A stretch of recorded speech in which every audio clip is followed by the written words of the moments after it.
story time, baby. Thank you to those that showed up on the live stream at 10 a.m. for the big house update. Some of you guys know that my wife and I are moving from Virginia to North Carolina. Now, if this is the first you're hearing this, I'm going to do a just quick TLDR recap that led us up to us finally getting a house we're going to be renting for the next year.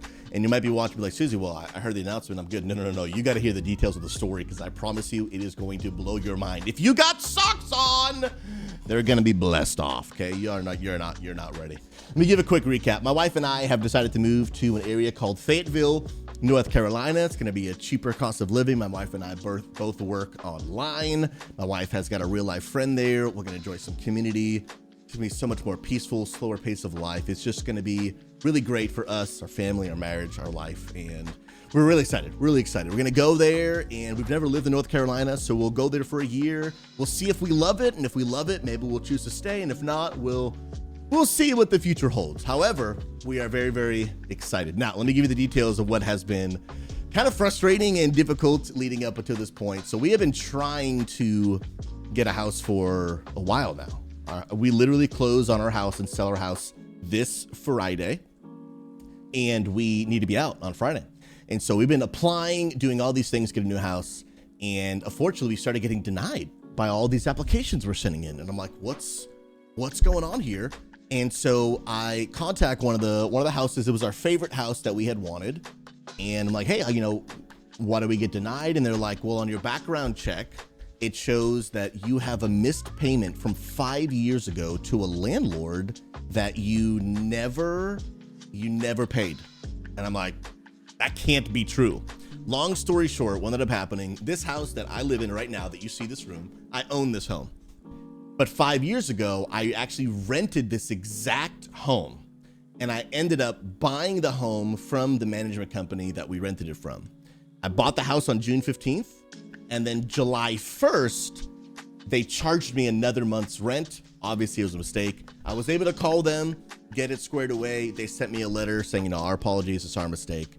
And I start sending that to people, and they're like, oh, hey, thanks for proving it's a mistake. However, we've already given the house to someone else. So we're getting denied and denied and denied. And now everywhere that I'm getting, applying for, people are like, this seems complicated. We'd rather go with the person who doesn't have any complications. So honestly, we then reach a point where we're kind of scrambling. Like we've got like 10 days, the place we had lined up fell through. We've got 10 days to move out. And so I go back to North Carolina, drive 3.5 hours one way and 3.5 hours back, and find another place. We're like, we like this place. And honestly, we didn't love it, but it was a perfectly fine house. But we had some things that we wanted, but as we get closer to the closing date, we're like, hey, we might just have to let go of some of our preferences. Oh, good. We'll survive, man. Like, we'll be all right, right? Like, the house of your dreams, I've learned, is not everything in life.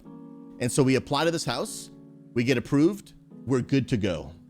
They send me the lease. Now, one thing that's unique about me is, boom, my wife and I have a small horse. We have a Great Dane named Luna. So she complicates things for us, right? Because some people don't want a Great Dane in their rental. With this house, we get prior agreement via email that we can live in this house. Great. They send me over the lease. The timing is important. The timing is very important of all these details, and I'll recap at the end. It's Friday at 4:45 p.m. Eastern time. They send me the lease, 19 pages. I am one of those people that reads every word. So I start reading it, and I get to page, like 9 or 10 or whatever. And the lease says, under no circumstances can you have any animals in the home. I'm like, we talked this through. We had an agreement. Long story short, ended up being a mix up with the lease, and I couldn't sign it. So I emailed them back, hey, looks like there's a mix up on the lease. If we can get that squared away, then I'll be able to sign it. However, again, Friday, 4:45, meaning that by the time I get to page 9, it's like 4:59. And I send the email and I try to call. They've gone home for the weekend, won't be back until Monday. Now we're like 7 days till we need to be out. I'm going through the whole weekend. I don't have anywhere to go or to live. And so I'm like, man, it would have been really great to have gone into the weekend with like the peace of mind knowing that like we're good. Like we're taken care of. And crazy.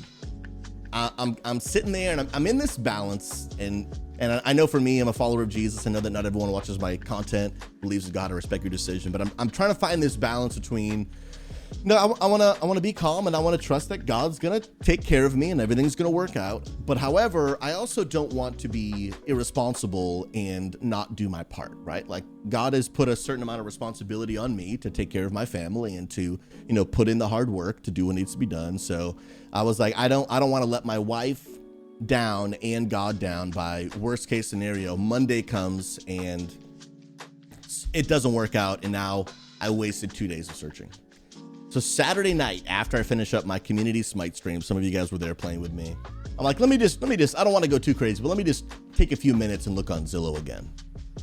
There's a new house that literally came on the market that day, on Saturday, the day after the mistake on the lease, that I'm looking at it. And remember, I said earlier, as we're getting closer to the cutoff date, Amanda and I, like, let's forget our preferences. Let's just literally just pick whatever we can, right? We don't want to be homeless.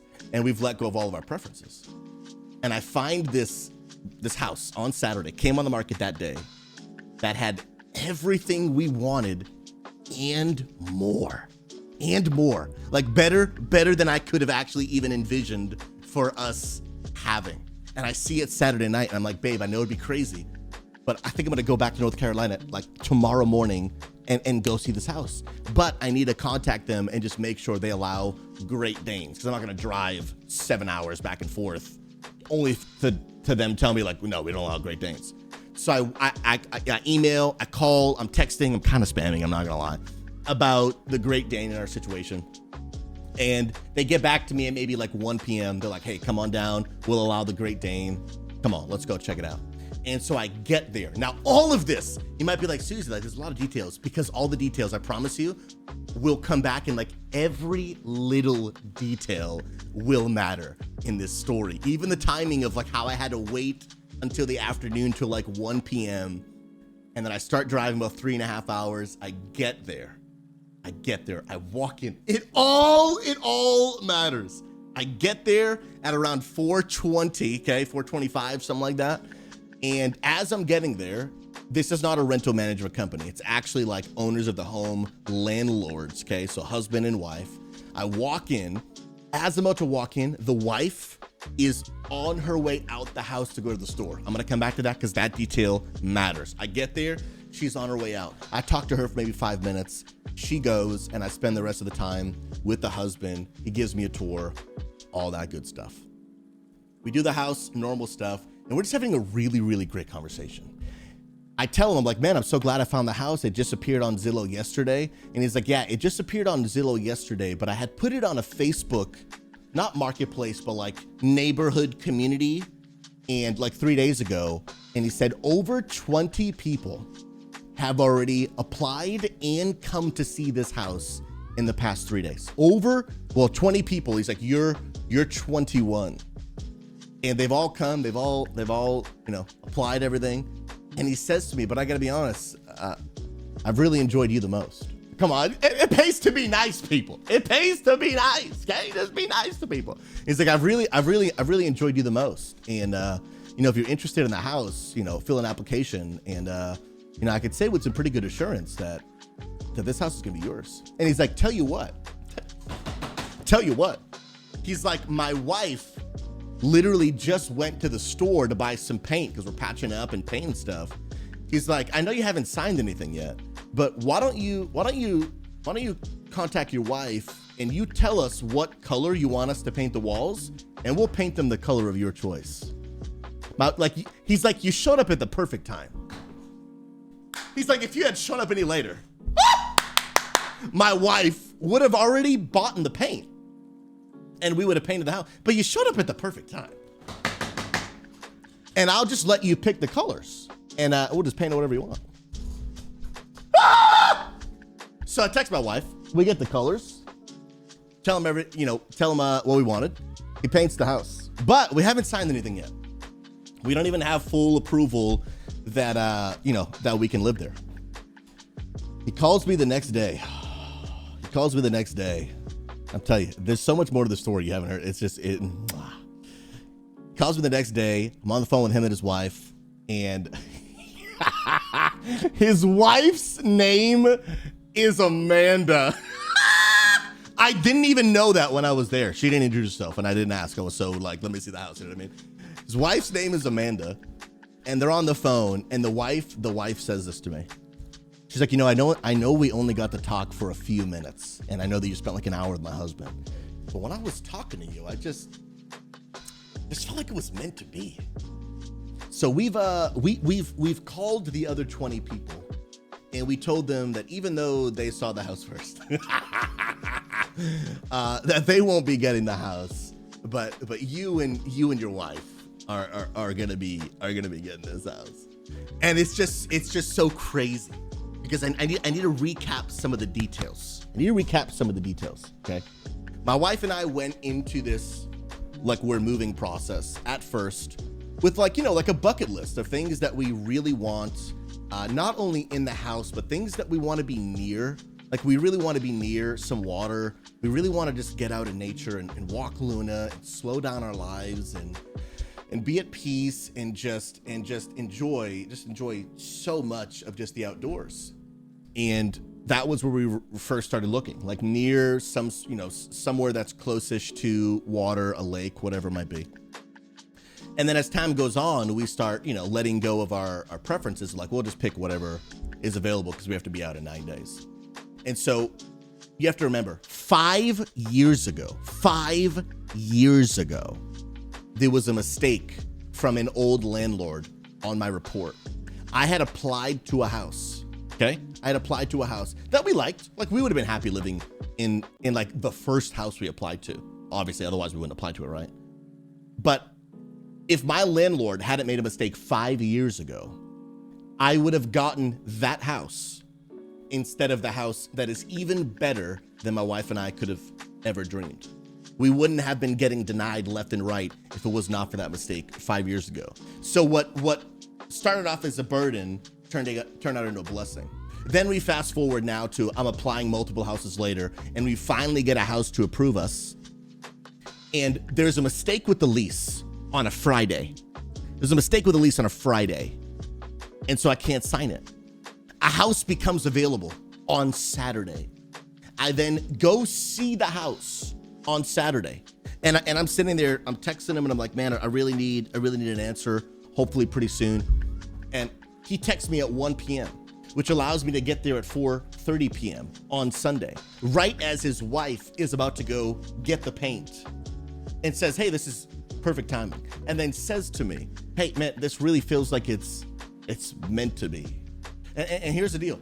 I know that there might be people saying like, hey, man, that seems really great. Like it worked out. If it's meant to be, it's meant to be. I completely respect where everyone's mindset or belief system might be of like how things work out. But let me tell you what I fully believe. That literally before 5 years ago, God was working out the details of allowing that landlord to what I thought was a burden to make a mistake on my renter's application so that I wouldn't end up getting the house that I thought I wanted. He didn't let me get the house I thought I wanted. He let me get the house I didn't even know that I wanted. It's better than I thought it could have been. Then the lease gets screwed up and I can't sign it. He's like, no, I love you too much to let you get this. And this house was good. It was a good house. He's like, but I got one better. You just gonna have to wait 24 hours.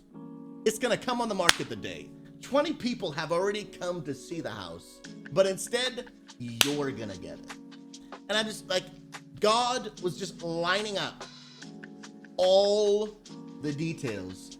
And if I could show you my bucket list of like things I really wanted in my next house, this house is better. There's things, there's just things about the story that I'm like, I wouldn't even have thought I wanted this. I couldn't even have thought to put this on a bucket list, but now I have it. And it just blows my mind. If all those things had not lined up the way that they did, like we would not be getting this new place, which is just beyond perfect for us. We are so thankful, so blessed. Daenerys, I appreciate you. And I'm just so encouraged. And my hope is that people just walk away. I know that people might share different beliefs, and I respect your decision. But for me, I just hope that people get to know, like, man, God is just like, if you will trust him, he is just watching out step by step. And the things that you might think are currently a frustration or a burden, God can use those to turn something around and turn it from a burden to a blessing. And he is taking better care of me than I could have ever taken care of myself. And I'm just so thankful. And here's the deal. I'm not anything special. I just believe that, man, putting our trust in God, God just makes a way. And I'm just so thankful. And we move this Friday. It's all lined up. It's all good. Friday we move, and I am just so thankful. And so in a few days, you guys will see me in a different room. I'm just going to be in a bedroom, which I'm really looking forward to. I want to just be in a nice, small, cozy, relatable, just room. And I'm just very, very thankful. Thank you to all of you that have been supporting along this journey, that are, believing in us, praying for us, supporting us. And I'm just so deeply thankful. The best is yet to come. Susie's studio, I don't know, what is this, 5.0 at this point over the last almost 10 years? 5.0, 6.0, I don't know. I'll let you guys know in the next update. But I appreciate y'all. You guys were credible. The house is locked in. God's good. And I'm pumped. Let's go!